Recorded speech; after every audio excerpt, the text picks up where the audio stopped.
Welcome to the part 2 of the 14 wicked kings of the Bible. This is a story of 3 such kings, men whose reigns turned Israel's crown into a curse. 3. Manasseh, the king who opened hell's gates. He was only 12 when he took the throne, the son of righteous Hezekiah, the king who once prayed and was granted 15 more years of life. But those 15 years produced a son who would undo everything his father built.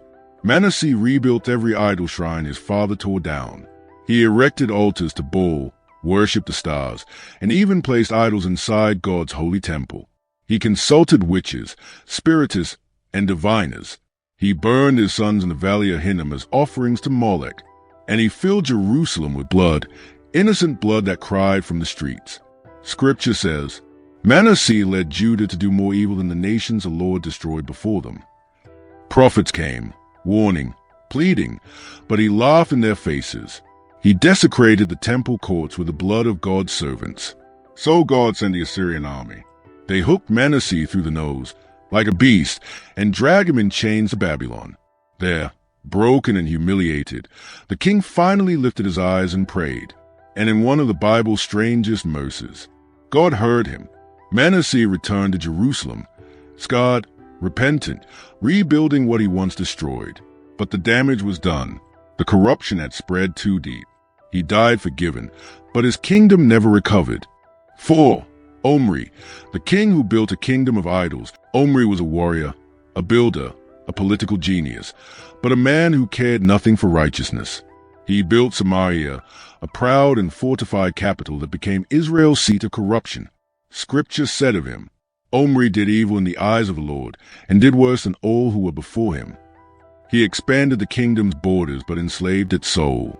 He made alliances with pagan nations and imported their gods like trophies of diplomacy. Under Omri, worship of Yahweh became optional. Superstition and luxury became law. He taught Israel to bow to wealth, to compromise, to forget holiness in exchange for success. Omri's name was once famous among nations, but in heaven, it became a curse. 5. Ahab, Omri's son, Ahab, inherited his father's kingdom and his sins. But Ahab went further. He married Jezebel, a Sidonian princess, daughter of a priest of Baal. Together they ruled Israel like demonic royalty. Under Jezebel's whisper, Ahab built temples to Baal and Asherah, filled the land with sorcery and idolatry, and hunted down God's prophets.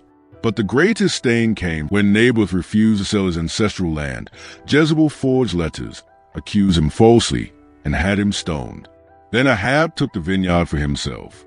As he walked among the vines, Prophet Elijah appeared, eyes blazing, voice thundering. In the place where dogs licked Naboth's blood, dogs shall lick your blood also. And so it was. Ahab fell in battle, and his blood was washed from his chariot in the same place. The dogs came, as Elijah said. He built palaces and altars, but lost his soul. He wore a crown, but lived cursed. He ruled Israel, but was ruled by darkness. The throne of Israel, once meant for justice, had become a furnace of rebellion, but the fire was not yet done burning. Kindly hit the subscribe button and share. Thank you for watching. Please stay with us for part 3.